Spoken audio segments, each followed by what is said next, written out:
My name is Oliver Gray. I lost everything when my boss David Crowe fired me after 10 years of building his $8 million eco-packaging company from scratch, claiming I was ineffective.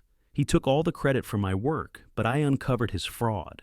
I exposed him at the biggest industry summit in front of investors and media, watched his company collapse, and started my own $12 million empire. This is how I turned betrayal into success. It all started 10 years ago. I was 28, fresh out of grad school, with a degree in sustainability and a passion for making the world better. I'd always been obsessed with the environment. Growing up, I'd spend weekends cleaning up local parks with my dad, who taught me the importance of leaving the planet better than we found it. My dad was my hero, a quiet man who worked as a park ranger and always put others first. He'd say, "Oliver, the world's a mess, but you can make it better, one small act at a time." When he passed away during my last year of college, I made a promise to live by his values. That promise led me to GreenPack, a small startup that made eco-friendly packaging for businesses. I found their job posting online while searching for roles that aligned with my passion for sustainability. The company was tiny, but I saw potential. I applied, and a week later, I was sitting across from David Crowe, the CEO, in a cramped office that smelled like cardboard. David was 35 then, a smooth talker with big dreams but little experience. GreenPack was his idea, but it was barely surviving. They had a tiny warehouse, 5 employees, and a handful of small clients, like local bakeries and coffee shops. Their packaging was decent but expensive, and they were losing money every month. David interviewed me himself, and I could tell he was desperate. He said, "Oliver, I need someone who can turn this around. I've got the vision, but I need a doer. Stick with me, and we'll make this company big. You'll be my right-hand man." I believed him. I saw GreenPack as a chance to make a real difference, not just for the company, but for the planet. I took the job as a project manager, starting at a modest salary with a promise of equity if we succeeded. I didn't care about the money. I cared about the mission. I threw myself into the work, determined to make GreenPack a success. On my first day, I met the team, a small group of overworked but passionate people. There was Mia, a designer who loved experimenting with new materials, Alex, a sales rep who could charm anyone, and Greg, the CFO, who always seemed stressed about the company's finances. They welcomed me warmly, and I felt like I'd found a second family. The early days were tough. I worked 12-hour days, often staying late to brainstorm ideas. My first big project was redesigning our packaging. GreenPack's original products were made from recycled materials, but they were bulky and expensive to produce. I spent weeks researching alternatives, reading academic papers, and calling suppliers late at night to negotiate better deals. Eventually, I found a supplier in Oregon who could provide biodegradable materials at a lower cost. I redesigned the entire product line, lighter, stronger, and more sustainable. I showed the new designs to David, and he was thrilled. He said, "Oliver, this is game-changing. Let's get these to clients as soon as possible." I took that as a sign I was on the right track.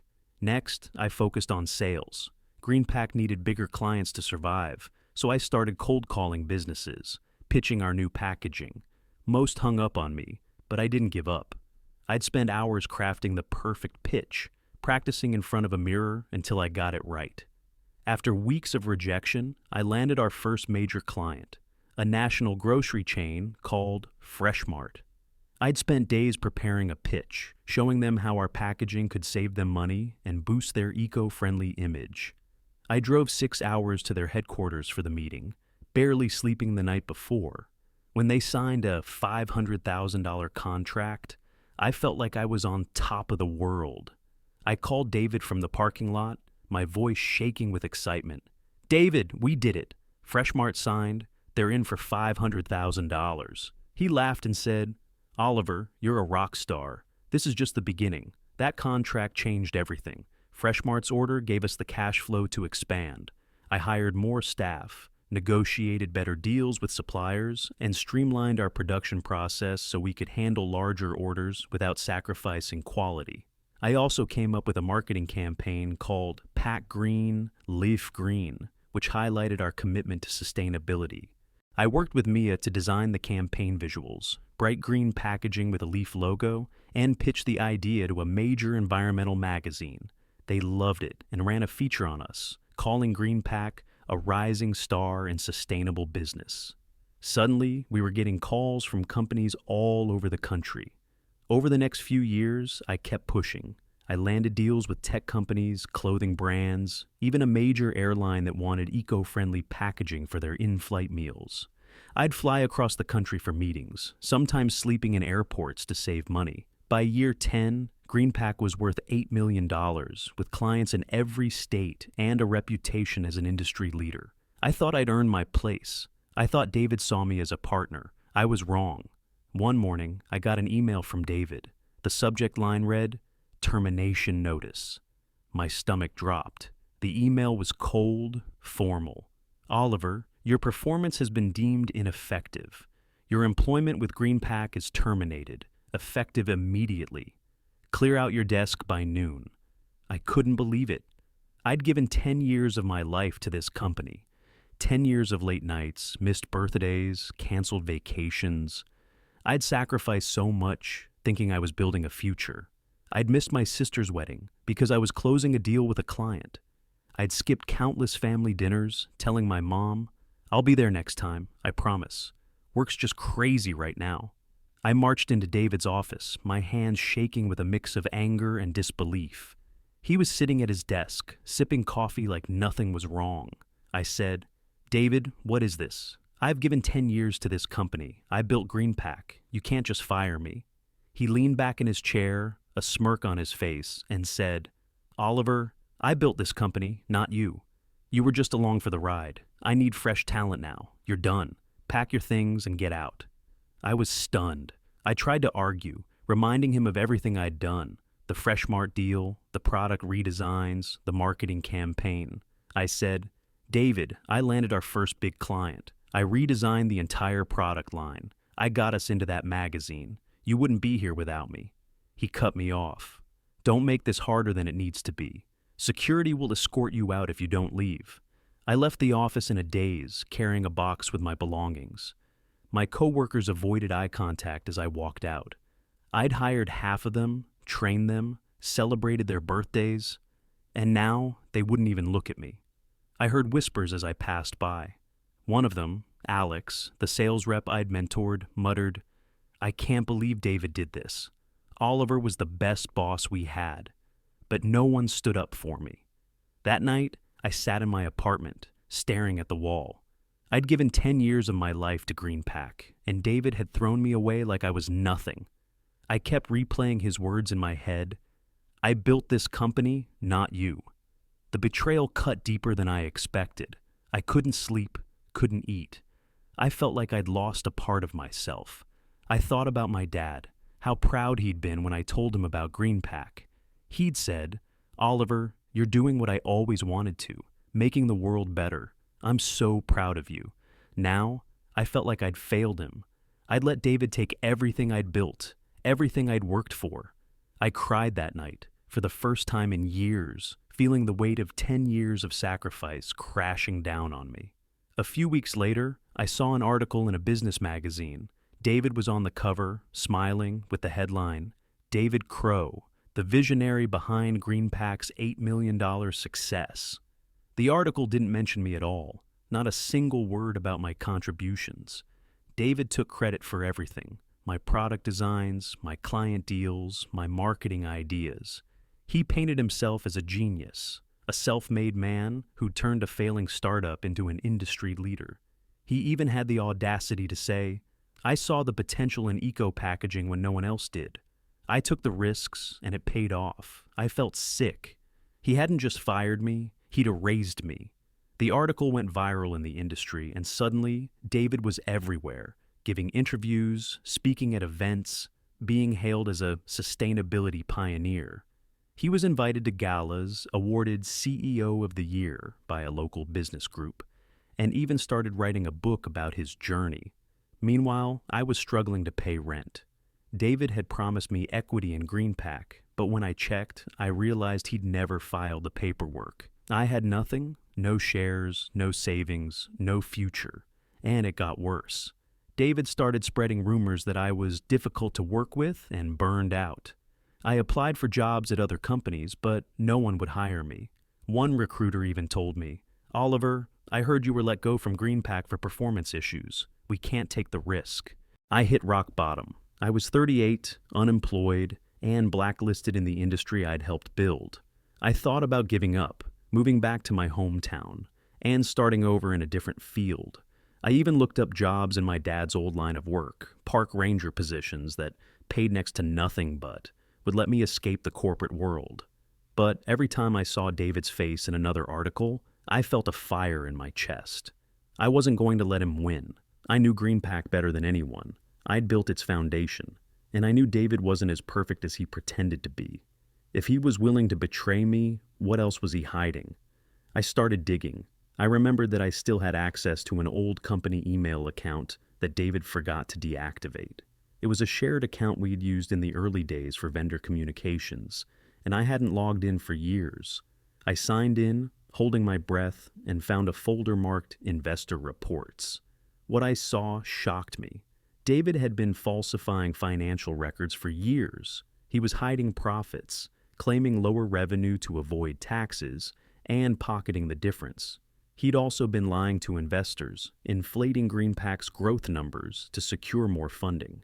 There were emails between David and his CFO, Greg, where they discussed the scheme. One email from David read, "Greg, make sure the investors don't see the real numbers. They'll pull out if they know we're not growing as fast as I said." Another email was even worse. "Oliver's gone, so we don't have to worry about him snooping. Let's double down on the fake reports."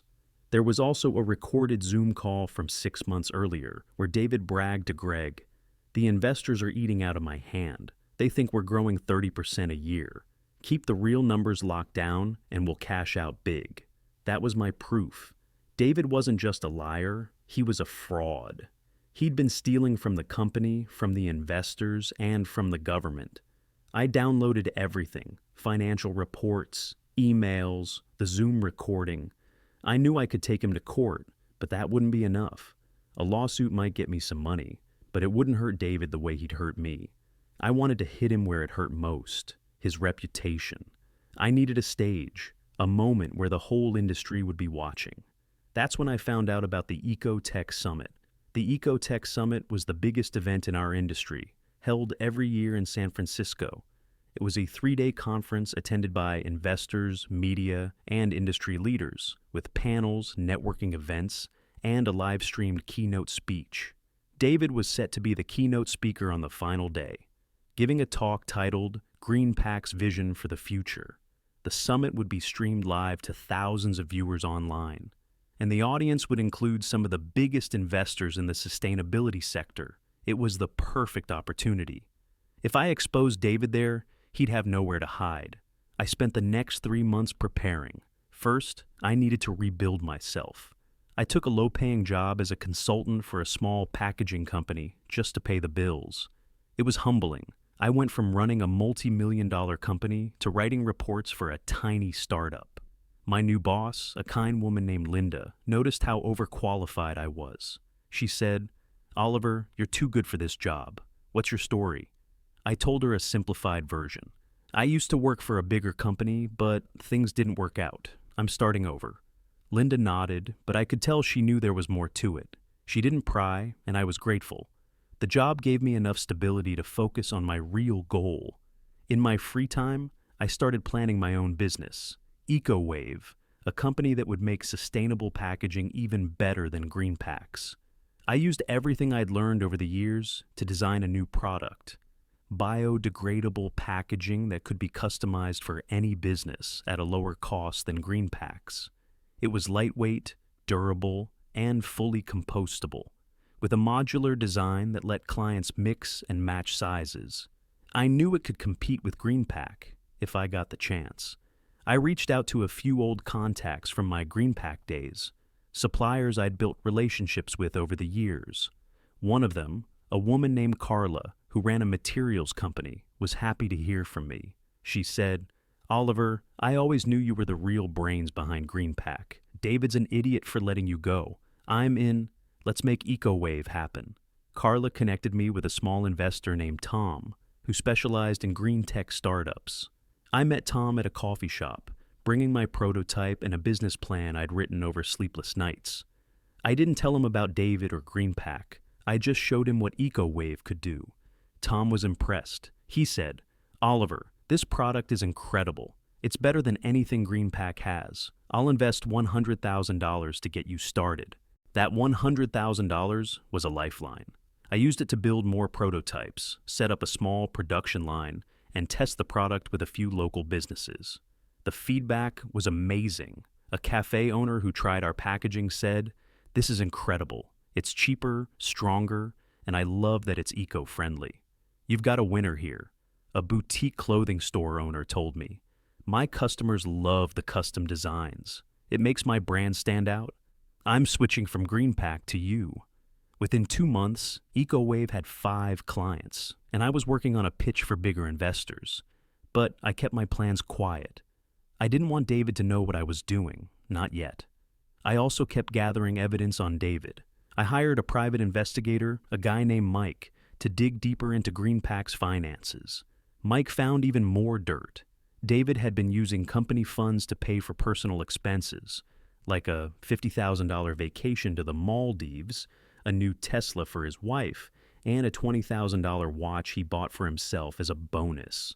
Mike also got his hands on bank statements showing David had moved over $1 million into an offshore account in the Cayman Islands. He'd set up a shell company to funnel the money, thinking no one would notice. Mike said, "Oliver, this guy's been living a double life. He's got enough here to land him in jail for years. It was a gold mine. I now had enough to bury him." But I also learned how David's fraud had hurt others. Mike found emails from GreenPack employees who'd been laid off because of budget cuts. Cuts that only happened because David was siphoning money for himself. One email was from a single mom named Jenna, who'd worked in the warehouse for 5 years. She wrote to Greg, "I can't believe I'm being let go. I have 2 kids to feed, and you're telling me there's no money? How is David driving a new car if we're broke?" Greg's reply was heartless. "Sorry, Jenna, it's just business. You'll find something else." Reading that made me furious. David wasn't just hurting me, he was hurting good, hard-working people who trusted him. I knew I had to expose him, not just for myself, but for everyone he'd wronged. I also reached out to a journalist named Claire Evans, who wrote for a major sustainability blog. She'd interviewed David in the past and had always seemed skeptical of his self-made story. I sent her an anonymous email. "You might want to be at the Ecotech Summit. There's a story about GreenPack you won't want to miss." Claire replied, "I'll be there with my team." "What's the story?" I wrote back, "Fraud. You'll see." The night before the summit, I couldn't sleep. I went over my evidence one last time. The falsified financial reports, the emails, the Zoom recording, the bank statements from Mike. I also prepared a short demo of EcoWave's product, showing how it was better than GreenPack's. I packed my laptop, a USB drive, and a small projector I'd borrowed from a friend. I looked at a photo from my first day at GreenPack, me and David, smiling in front of the warehouse back when I thought we were a team. I tore it in half. This was it. The day of the Ecotech Summit arrived. I drove to the convention center in San Francisco, my heart pounding, but my mind focused. I wore a suit, blending in with the crowd of industry professionals. The summit was packed, hundreds of people in the audience, cameras set up for the live stream, banners everywhere. There were booths from other companies, panels on sustainability trends, and a buzz of excitement in the air. I walked through the exhibition hall, passing GreenPack's booth. They had a big display with David's face plastered on it, along with the slogan, "Leading the Future of Sustainability." It made me sick. I overheard 2 attendees talking about David. "He's the real deal. GreenPack's killing it because of him." I clenched my fists and kept walking. David was the keynote speaker on the final day, set to give a talk about GreenPack's vision for the future. I waited in the back, my laptop ready with all the evidence. David took the stage, confident as ever.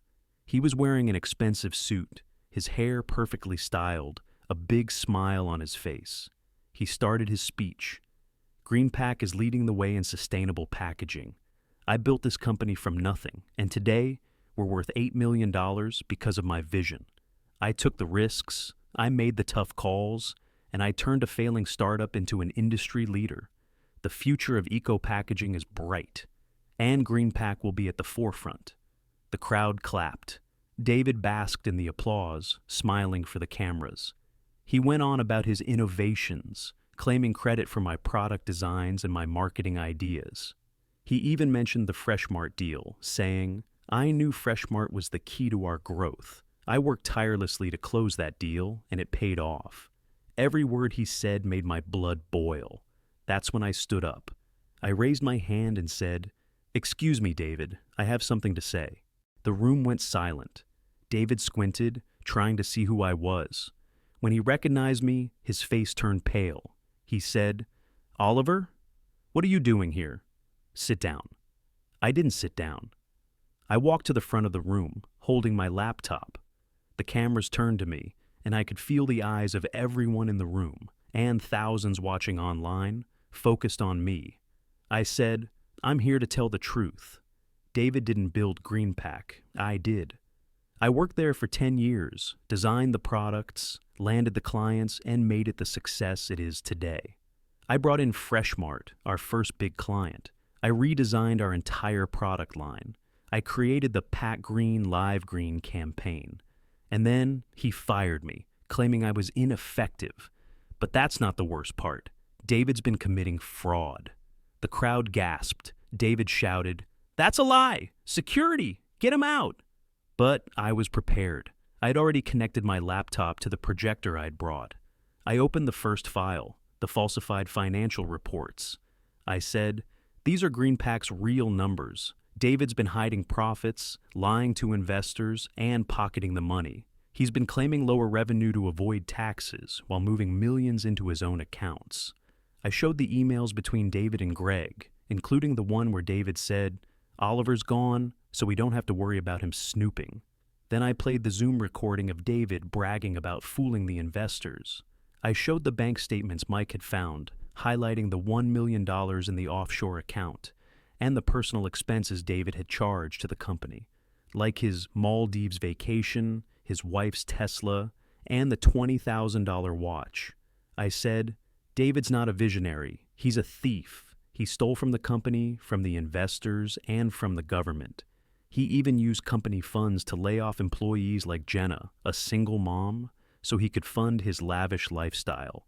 And he stole my life's work by firing me and taking credit for everything I did." The audience was stunned. Investors in the crowd started whispering, some pulling out their phones to call their teams. A woman in the front row, an investor named Rachel, stood up and said, "David, is this true? Have you been lying to us?" David stammered, "No, this is a setup. He's lying." But the evidence was undeniable. The room erupted in chaos. Media outlets were filming, and the live stream chat exploded with comments. "David's a fraud! Oliver's the real hero." Rachel and several other investors walked out, shaking their heads. One of them, a man named Steven, shouted, "We're done, David. You'll hear from our lawyers." David's speech was over. He left the stage, his head down, avoiding the cameras. I stayed and answered questions from the audience. I told them about EcoWave, my new company, and how it was already gaining traction with better products than GreenPack's. I showed a quick demo of our customizable packaging, explaining how it was cheaper, more sustainable, and more versatile. The crowd was impressed. Some attendees came up to me afterward, asking for my business card. One of them, a sustainability consultant named Priya, said, "Oliver, what you did up there was brave. I'm rooting for EcoWave. I'll spread the word." By the end of the day, 2 investors approached me, offering to fund EcoWave with $5 million. One of them, a venture capitalist named Daniel, said, "Oliver, I've been in this industry for 20 years, and I've never seen a takedown like that. You've got integrity, and your product is top-notch. Let's make EcoWave the next big thing." I accepted their investment on the spot, shaking their hands with a mix of disbelief and gratitude. As I left the summit, I felt a weight lift off my shoulders. I'd done it. I'd exposed David and taken the first step toward rebuilding my life. The fallout for David was swift and brutal. Investors pulled their funding from GreenPack within days, and the IRS launched an investigation into his tax fraud. Clients started leaving, switching to competitors, or to EcoWave. Within 3 months, GreenPack filed for bankruptcy, its valuation dropping to zero. David faced lawsuits from shareholders and criminal charges for fraud and embezzlement. The media tore him apart. Claire Evans published an article titled "The Fall of GreenPack, a CEO's Fraud Exposed," which went viral. David's face was everywhere, but not as a hero anymore. He was a cautionary tale. The article included interviews with former GreenPack employees like Jenna, who said, "David ruined my life when he laid me off. I had to move in with my parents to survive. I'm glad Oliver exposed him. He deserves to lose everything." David's personal life fell apart too. His wife left him, taking their kids, after she learned about the fraud. He sold his fancy house and cars to pay legal fees, and last I heard, he's now working as a consultant for a small firm in a different state, trying to salvage what's left of his reputation. I saw a post on social media from one of his old friends who wrote, "David used to talk about being a visionary. Turns out he was just a crook. Karma got him." EcoWave, meanwhile, took off. The $5 million investment gave me the resources to scale up.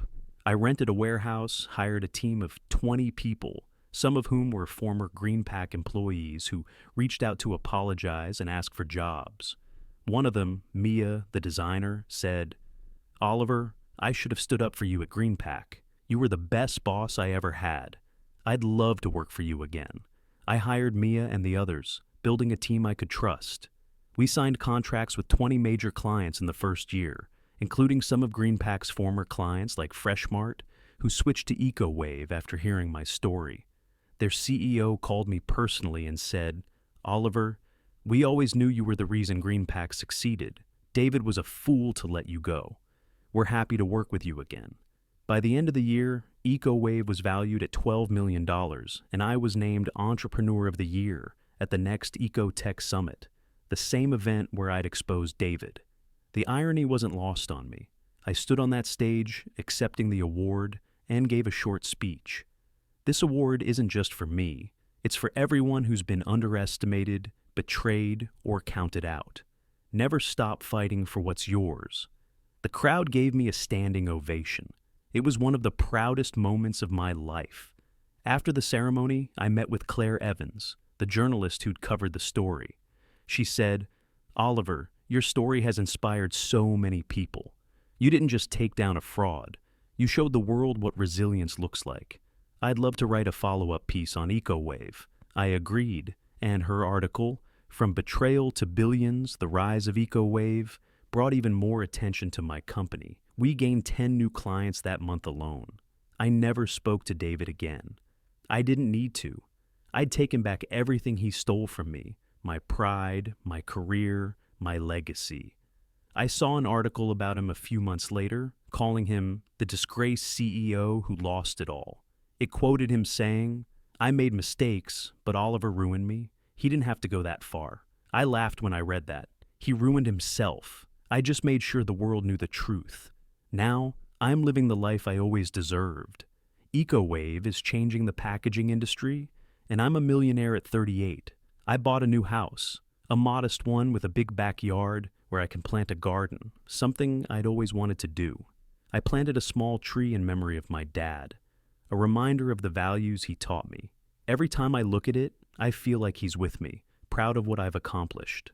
I started mentoring young entrepreneurs, teaching them how to protect their ideas and navigate the business world. I created a free workshop series called Sustainable Startups 101, where I shared my story and gave practical advice. One of my mentees, a 25-year-old named Sarah, who's developing a compostable straw, told me, "Oliver, hearing your story gave me the courage to keep going. I thought about giving up, but you showed me I can fight for my dream." That meant more to me than any award. I also reconnected with some of my old GreenPack coworkers who apologized for not supporting me when David fired me. One of them, Alex, the sales rep, invited me for coffee. He said, "Oliver, we were cowards back then. We should have stood up for you. Watching you expose David at the summit, it was incredible. You're an inspiration." I forgave Alex and the others. I understood why they stayed silent. David had intimidated everyone, but their apologies helped me heal. I invited them to EcoWave's first anniversary party, a small celebration at our warehouse. We had music, food, and a toast to new beginnings. Mia gave a speech saying, "Oliver, you turned a betrayal into a triumph. We're so lucky to be part of EcoWave. Here's to the future." Everyone raised their glasses, and I felt a sense of peace I hadn't felt in years. I'd spent so long feeling like I'd lost everything, but now I realized I'd gained something even better: self-respect. I learned a hard lesson about trust, but I also learned how resilient I am. David thought he could break me, but he only made me stronger. I turned his betrayal into the fuel for my greatest success. EcoWave isn't just a company. It's proof that you can rise from the ashes, no matter how hard you fall. And that's the best revenge of all: